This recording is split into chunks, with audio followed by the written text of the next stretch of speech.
Hi everybody, welcome back to English 116. This is for our class for Wednesday, the 25th, where I wanted to talk about Oedipus the King.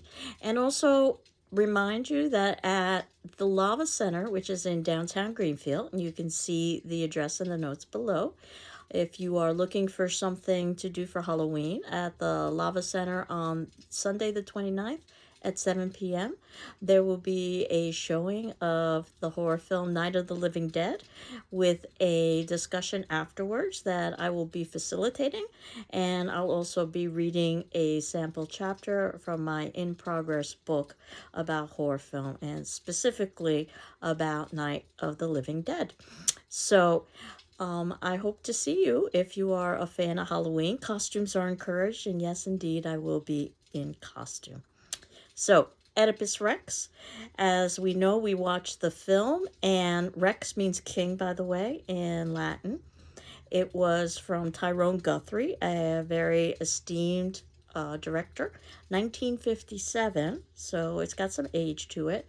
The Canadian Stratford Festival. And this was an adaptation by William Butler Yeats, a name that you might have heard of before, very famous poet. So we've got a very strong translation, at least in terms of the poetic nature of the drama. And I don't know if you noticed this or not, but at the very beginning of the drama, where they basically set the action, this would be for anyone who perhaps wasn't familiar with the conventions of Greek theater. They give you a little bit of a sense of an introduction that you wouldn't get in the play proper itself. But one of the members of the chorus brings forth a mask to the narrator, and that member is a very young William Shatner from Star Trek fame. So that perhaps explains one of the reasons why the actor William Shatner tends to be known for his overacting, especially in his role as Captain Kirk in Star Trek.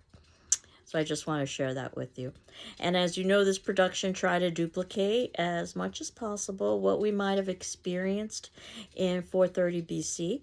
Not that we have any witnesses to be able to verify the authenticity, but it's one thing for the text and I to talk about these big padded costumes and these exaggerated movements, and it's a completely different thing altogether to see it perform.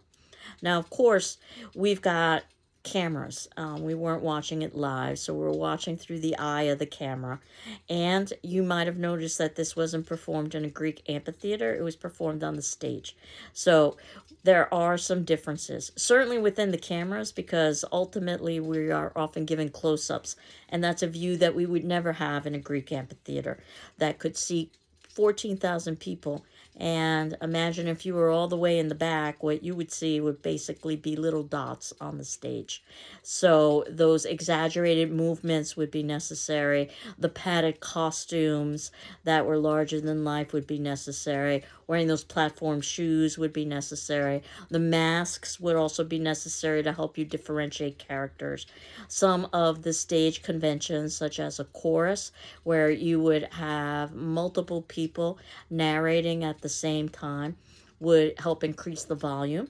And the chorus could serve as community, but it could also serve as narrator at the same time. So it had a kind of dual function.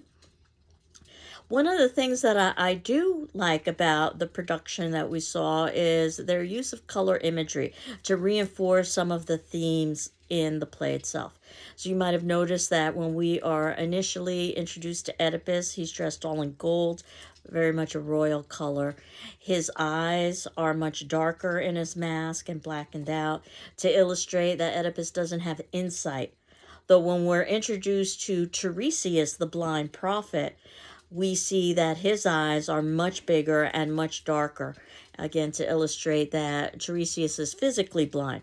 But Tiresias is dressed all in white to illustrate that he has insight or understanding. When we are introduced to Jocasta, we see that she is in silver, which of course would be another denotation for royalty, but not as high of a status as gold. And even Creon, the brother-in-law, He's in bronze, which would be lower than silver, but again would still be a precious metal color, or so it would be viewed as. So that too shows his royal standing. And the costume change at the very ending of the play, where Oedipus now is all in red. I think red is such a telling color because it certainly illustrates, well, the blood that would have been shed when he gouged out his eyes, but it also would illustrate something like the idea of his being completely enveloped by temper and anger and passion. All of those elements are oftentimes associated with the color red. So I think that works quite nicely. And of course, she's wearing that black veil over it to illustrate that he's now blinded. But although Oedipus doesn't have physical sight, he has insight. So he's much like Tiresias. That's part of the irony. This play is very much known for its irony. Oedipus's daughters are all in red, and they are the products of incest. And incest is a blood crime. So, again, I think that's quite appropriate. So, I like those little touches. Obviously, there's almost nothing in the way of props. But they did burn incense, and the smoke of the incense oftentimes could be seen as a kind of fog. You can't see through the smoke.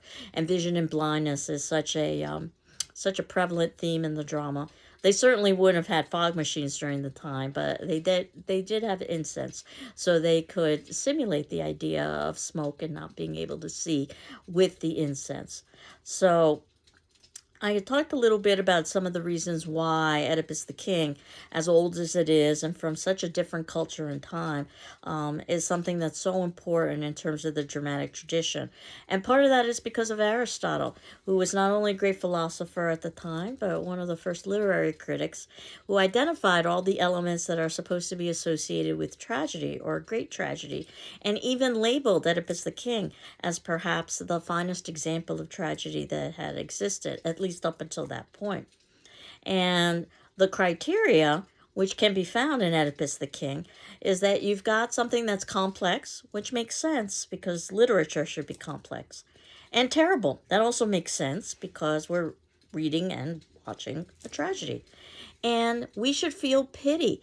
And this is because of the tragic hero, a great man who's above and beyond the ordinary, someone much better than ourselves, someone that we could admire, who experiences downfall, in part experiencing that downfall because of outside forces, things beyond their control.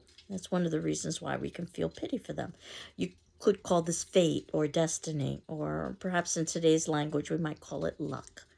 But also because of flaws in characters, errors that this character has committed, errors that we shouldn't commit. That's part of the instructional part of the drama. And what we, and as a great individual, a tragic hero, ultimately the hero will accept responsibility for their role in the fall, even though they aren't completely responsible. And what we should feel as audience is pity and fear. Pity because this was a good person who didn't necessarily want to commit evil. And also fear because if this could happen to them and they are above and beyond the ordinary, well, this could happen to us and it could be much, much worse. So, and would be much, much worse because we don't live up to the standard of that great individual. The character should be necessary and probable, which makes sense for any piece of literature. And also, Aristotle came up with an idea called the theory of the unities, that a play should try to duplicate as much as possible the unity of time and place. In other words, we already have to suspend enough disbelief when we're watching a play to assume that the stage is supposed to represent a particular locale. But once we've done that, then we should, as the drama progresses, remain in that locale. The drama should not go from one locale to another because obviously we aren't shifting. places. And in terms of time period, if a drama takes place over, let's say, about an hour and a half, then that should be the length of the story, and the plot should take place over about an hour and a half. It should be in real time. So we shouldn't have a play that takes place over months or years, because obviously we're not sitting there for months or years. And anything that would be considered to be unrealistic would not be performed on stage. It could be perhaps discussed, but it should occur off stage. For instance, the gouging out of one's eyes. You wouldn't have an actor that would literally gouge out their eyes. So this is something that would not be able to be shown realistically on stage. Therefore, it should occur off stage, and it could be something that was discussed, which is exactly what happens with Oedipus the King. Or the committing of a suicide. Notice that we never see that happen. Or the Sphinx. We're told about how Oedipus solves the riddle of the Sphinx early on in his travels. It's one of the reasons why he was able to gain this kingdom that he becomes king of. But the Sphinx is a fictional monster that does not exist in the real world. So we could talk about the Sphinx, but there isn't any realistic way to portray it on stage. And as you know, we're reading a translation, and it's always tricky because obviously you can't do a word-for-word translation in another language. And the play would have been written in poetry. And poetry is all based on sounds, and the sounds in one language can be different from another. So it's a balancing act to try to replicate as much as possible the plot, but also some of the poetic structures. And when we talk about Oedipus being a great man who's above and beyond the ordinary, we know the plot ahead of time. And this is because Greek audiences would have known the plot ahead of time, so they didn't have to rely on a performance in order to be able to understand what was happening, which would be good because, again, they probably wouldn't be able to see everything or necessarily hear everything, even though amphitheaters were marvels of acoustics. And I liken it to going to a sermon, for instance, religious service, that you already know the plot of the sermon. You're just there to hear it, how it can be creatively retold. And that would be the same thing with Oedipus the King. And they would already know the plot, which is that Oedipus is a great man who experiences downfall. And how is Oedipus a great man? Well, he is of royal birth. He's a king. And he basically is the king of the kingdom. So, of basically a kingdom that is ravaged by plague at the beginning, though we find out that his birthright is also from kings and queens. Not that he was necessarily aware that his parents were adopted, but his birth parents were also king and queen. So therefore he has royal lineage. He has established himself as a great riddle solver. He was able to solve the riddle of the Sphinx in the past. The riddle being what walks on 4 legs in the morning. 4 legs representing crawling, and the morning representing early life. So that would be a baby. And what walks on 2 legs in the afternoon? Afternoon representing adulthood. 2 legs would be walking upright. And what walks on 3 legs in the evening? Evening representing old age, the 3rd leg being a cane. And no one is able to solve this riddle from the great monster Sphinx except for Oedipus. This is how he ends up gaining the community. A community, by the way, that just recently lost its king. Its king had been murdered.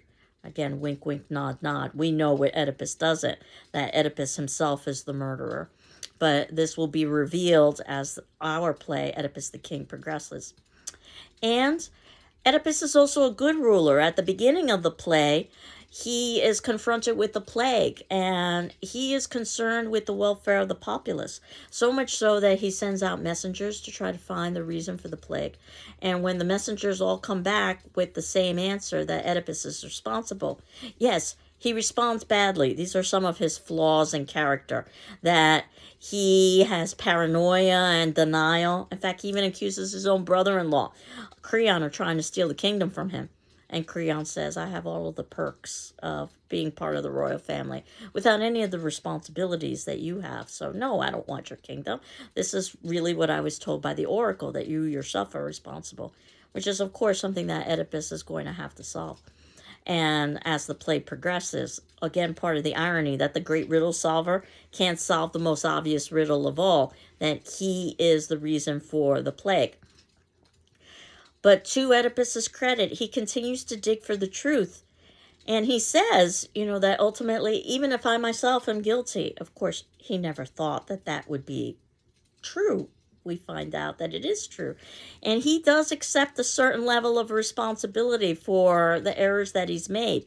He gouges out his eyes. He self-mutilates, unlike Jocasta, his wife/mother, who commits suicide. And at the time in which this play was written, suicide would be seen as a cowardly act of not living the life of pain that perhaps one has earned through some of their flaws in character.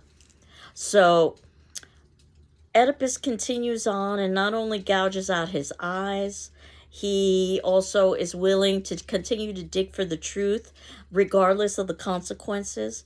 In the production that we saw with Oedipus the King, I think it's quite telling how the actor playing Jocasta is moving slightly as the information is being revealed. So that's supposed to be our cue that she's just figured things out. Obviously, she would not have known ahead of time, or she never would have married Oedipus, nor had children with Oedipus. But by the time she does figure it out in the play, and the director made a choice to make that moment the moment that she figures things out, ultimately what we see is that her response is, Oedipus, leave it alone. Don't expose the truth. So in other words, she would rather bury the secret with her and allow the community to suffer through plague, rather than sacrifice her nuclear family. And the community should be viewed as a kind of larger family by extension for a king or a queen.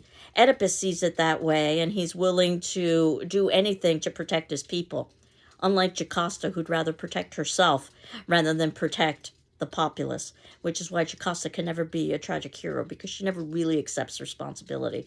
She instead commits suicide rather than live with the consequences of her deeds. And before that, she's willing to sacrifice, again, the community to protect herself. This is not Oedipus at all. So all of these things make Oedipus a great man.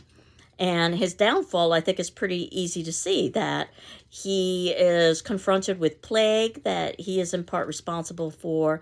He has engaged in incest, and ultimately he loses his kingdom. The outside forces are the fated prophecy, which gets to issues of fate versus free will. How much free will do we have? These are questions that are oftentimes asked in philosophy, or questions that are oftentimes asked in religion. Oftentimes religion and philosophy will take a sort of middle ground, that there might be foreknowledge, but that doesn't mean that everything is predestined, that we still have free will. But if things are predestined, then ultimately you could say that Oedipus isn't responsible for anything. That said, obviously he engages in flaws that help to bring about his downfall. So part of the instructional message of this play is for us is not to engage in Oedipus's flaws.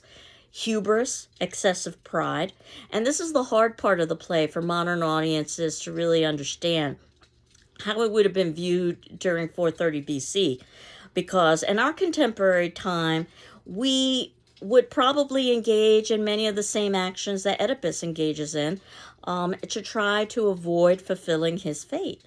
And this goes all the way back to Oedipus's birth parents. And this is the backstory that we get, that Oedipus's birth parents were, when Oedipus was a baby, told by an oracle that their baby would one day grow up to kill his father and marry his mother. And his parents are horrified and decide they need to take action. The fact that they need to take action, or they feel they need to take action, at the time would have been viewed as defying the gods, trying to outwit the gods by not humbly accepting their fate. That would be hubris or excessive pride or anger. And they're punished accordingly for that. They take action by deciding that the baby needs to be killed, and they give the baby to a servant. The servant takes pity on the baby and doesn't have the baby killed. Instead, the baby is taken by a servant from another community, and that community, also ruled by a king and a queen, they don't have children of their own, this king and queen. So they're thrilled to be presented with this baby, which they are going to raise as their own and never tell the baby that the baby was adopted. And eventually that baby turns into a man, Oedipus. And Oedipus goes to see an oracle, and he's told that he will kill his father and marry his mother. And Oedipus decides on his own that he needs to take action. Again, Oedipus is willing to try to outwit the gods, which is how it would have been viewed at the time, which is excessive hubris or pride to think that one could do such a thing. And he's punished accordingly.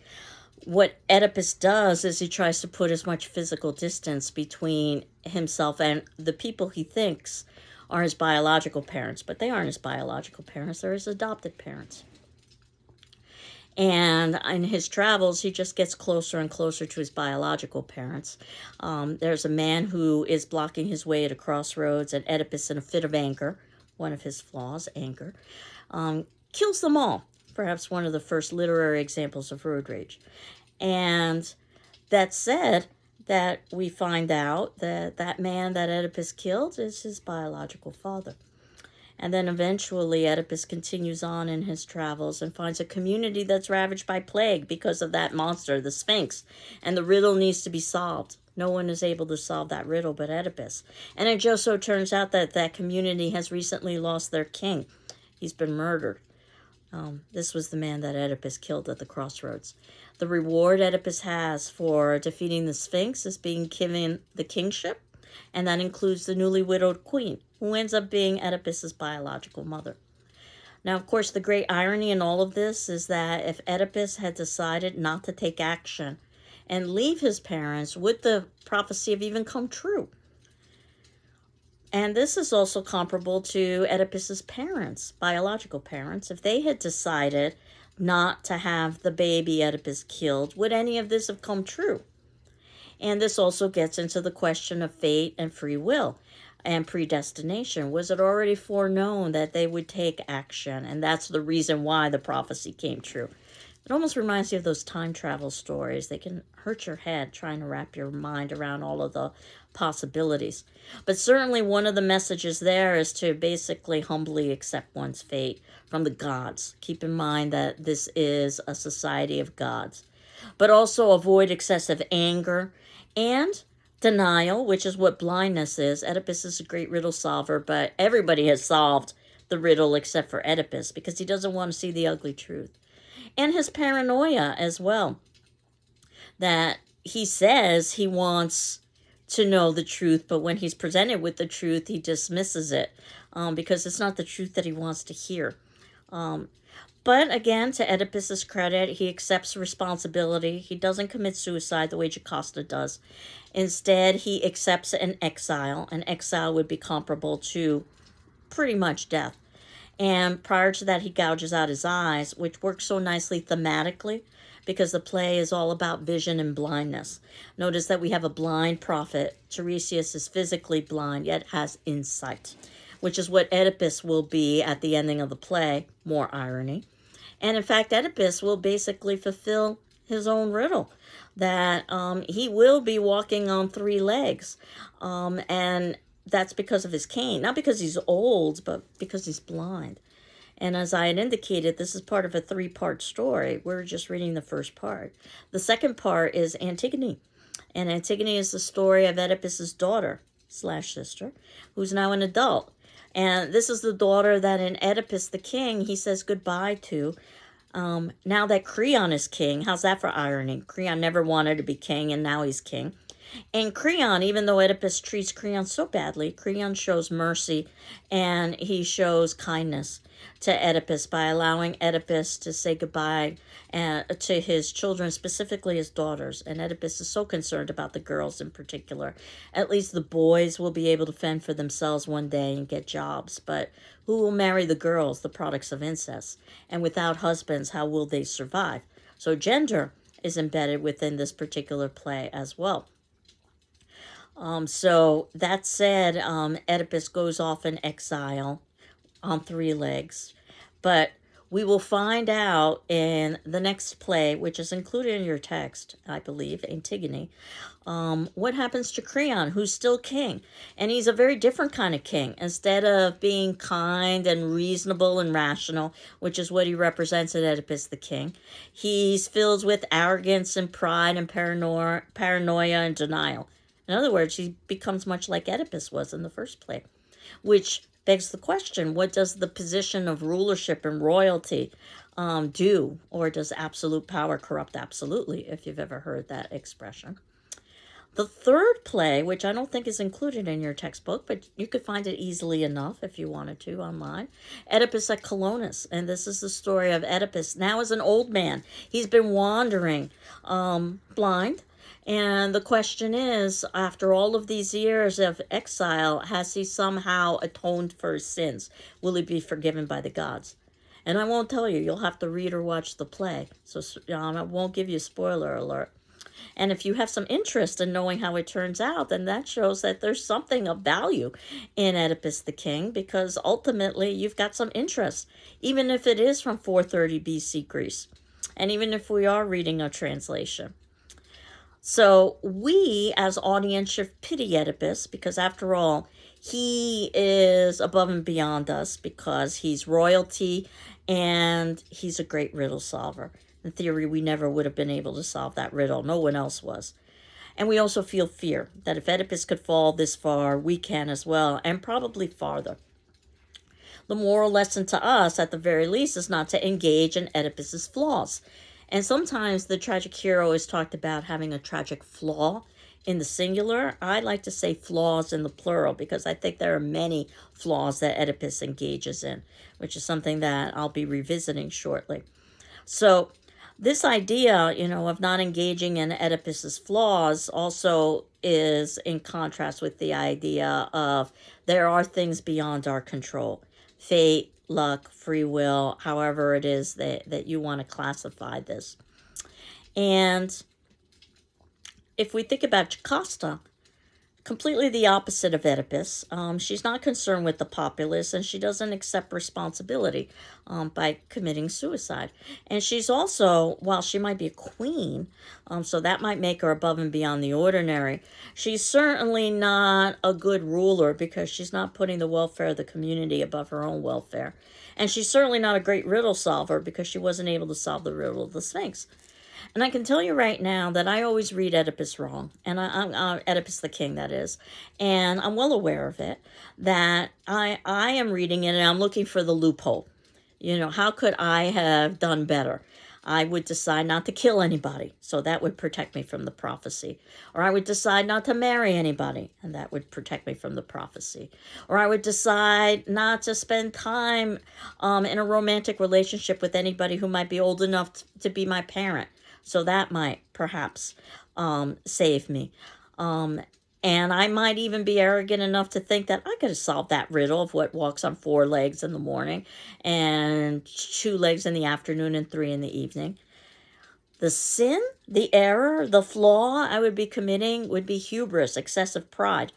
Not only in thinking that I could solve the riddle, and perhaps I could have, and perhaps I couldn't have, but more importantly, in looking for the loophole, I'm being as arrogant as Oedipus and his own parents, and thinking that I could outwit the gods. And the consequences would be significant, at least as bad as they were for Oedipus, probably much worse, because I'm not of royalty. I'm not a great riddle solver, in theory. So this is why this play presents challenges to contemporary readers and viewers, because from our perspective, of course, you'd want to take any action possible to try to improve your lot and the lot of others. But things would have been viewed very differently that way. That at that time, it would have been seen as trying to usurp the will of the gods. And there are even some modern day religious doctrines that sort of hold to that idea to humbly accept your fate. If you've ever heard the expression that the meek shall inherit the earth, and that's basically based on the same premise, that you accept your suffering because there will be some sort of reward in the afterlife. Creon, as I said, he really is supposed to be representational of the characteristics of reason and rationality and generosity. Ultimately, all of these characters don't have much in the way of character development. They're supposed to represent specific qualities, almost like an allegory, almost like Young Goodman Brown when we talked about that. And again, if we want to see Creon's transformation, we would see or read or both Antigone and see how Creon becomes much like Oedipus is in the first play after Creon has ruled for many, many years. Tiresias is our blind prophet. He helps to reinforce the irony that you can be physically blind yet have insight, and also the fact that Oedipus will become much like Tiresias at the ending of the play. Oedipus will be physically blind. Of course, Oedipus will do that to himself, but Oedipus will have insight. The chorus, as I had indicated, they are supposed to represent the populace, sort of the extras in a movie, if you will. But they can also serve as narrator, and narration was particularly challenging in a dramatic vehicle in a way that it wouldn't be challenging in, let's say, a short story or a novel. So they could narrate the action, and they could also reiterate some of the action that had occurred, which could be pretty handy, that even if you knew the plot, chances are you might miss elements of the performance in a 14,000 seat amphitheater. So that said, having it repeated or reiterated to you could be very useful. And some of the themes that I've suggested, these might be themes that you yourself might want to follow, things like vision and blindness. This could be a paper topic, or light and dark. This could be a paper topic, or irony. This could be a paper topic. Though what I'm going to offer you is similar to what I did with the paper topics for paper number 1, is that I'm going to suggest that for the drama unit that you select a drama that either should or should not be part of the literary canon, and you give your reasoning why. Or that you select a drama that does or does not have contemporary relevance, and you give your reasoning why, focusing on, of course, the text itself, though you'll probably need to mention something about contemporary times. But if you don't want to follow either one of those topics, you can create your own, but you just want to make sure that you have the topic approved by me and that you've had some time to sort of examine that topic in depth. That said, the second paper won't be due till the ending of the semester, so by that point we would have finished the drama unit, and you would have also had finished paper number 1 and received it back by me with an evaluation. As you know, I'm evaluating paper number 1 for grammar, mechanics, and content, and then returning it back to you with the letter grade. If you're content at that point, then you're done. But if you wanted to improve your grade, you could revise it. I just ask that you hand in the original with my commentary on it so that I can compare and contrast along with your revision. And you do that before the ending of the semester, so you have some time to do that. And you would get the higher of the 2 grades, because I see the first paper as a kind of learning exercise. So ideally, that when you are submitting in your second paper and even writing your second paper, you've already learned how to write a paper because you've gone through the process with your first paper. So you wouldn't need to rewrite it. And that said, if you can get in the second paper early enough, there might be a possibility of revision, but that would depend on due dates. But everybody has the option of rewriting the first paper. And you have up until the ending of the semester, because it is going to take me some time to get through the papers, but I will be getting through the papers. I evaluate them in the order of receipt. So as I tell my students, you're in the queue. So first come, first serve. But eventually you will get your paper back. It just might take me a little bit of time. So even just evaluating how Oedipus is a tragic hero, a great individual who experiences a fall because of flaws in character and outside forces, who accepts responsibility, and we feel pity and fear, that could be something else that you could examine perhaps for a paper. Now, some of the Oedipus's themes, whether it be vision and blindness or lightness or dark, or the way that it exemplifies irony. In fact, Oedipus the King is usually given as the example of a literary work that is known for its ironic tradition, the exact opposite of what you are expecting, which is why it's so important that we know the plot ahead of time, that we know what Oedipus doesn't know. or questions of fate versus free will and how do those two intersect, or family, as I had suggested that the community would be viewed as family for the rulers. So Jocasta is basically neglecting her broader family by trying to protect her nuclear family, as opposed to Oedipus, who's willing to sacrifice. Not that he is consciously aware that he's going to sacrifice himself, but once he does realize that that's going to be necessary to his credit, he does so. But that said, the idea of that Oedipus is willing to protect the broader community, the broader family, because that's his role as a ruler. Or even thinking about quotes, I can say that I oftentimes wrote papers this way, is that I would identify a quote, perhaps about a theme like light and dark, and I would find as many quotes as I could in the text about that theme, and then organize them into some kind of order that I thought that I would want to discuss them in, and then construct paragraphs around them. And what I've got basically is the draft of a paper. So obviously, if you're working with a translation, your quote might be slightly different than another translation's quote, but the content would be the same, certainly. And as long as you've got a decent translation, so they're trying to basically give you a sense of the original, then you're fine, regardless of whether or not you're using the version by Yeats. This happens to be performance, or you're reading the version from the text. And you'll have the option of talking about either performance or text, or some combination in one way or another, because this is ultimately a film class as well as a literature class. So we can talk about the film adaptation for the paper if we so wanted to.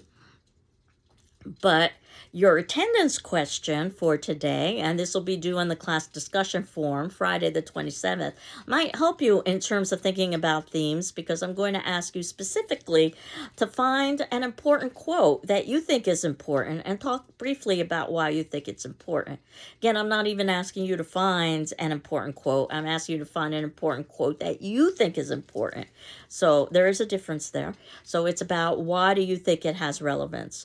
And of course, if everybody does this in class for the discussion question, as you know, you're not required to respond to your classmates unless you want to, much like you would in a live class when you are engaged in participation. But you are required to read your classmates' responses and my responses in turn. That'll give you a good idea, I believe, with all of those quotes that your classmates will select, and I might add a few of my own next class. That'll give you a good sense of the important quotes in Oedipus the King.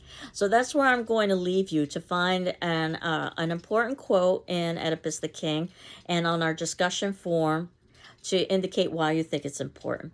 That'll be due Friday the 27th, but of course, if you need additional time, just please ask me for an extension, and I will grant it to you. So next class, what we will do is we will put some closure onto Oedipus the King, and we will move forward into talking about Shakespeare, and that will be the second play.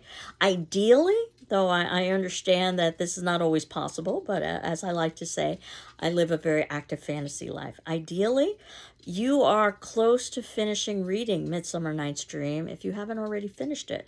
So even though we have multiple classes devoted to Midsummer Night's Dream, while we're talking about Midsummer Night's Dream, you don't have to read it. You've already read it, and you are reading the next play, which happens to be A Raisin in the Sun. So that when we get to A Raisin in the Sun, even though we have multiple classes devoted to it, partly because we have to watch performance, but we also need to talk about elements within it.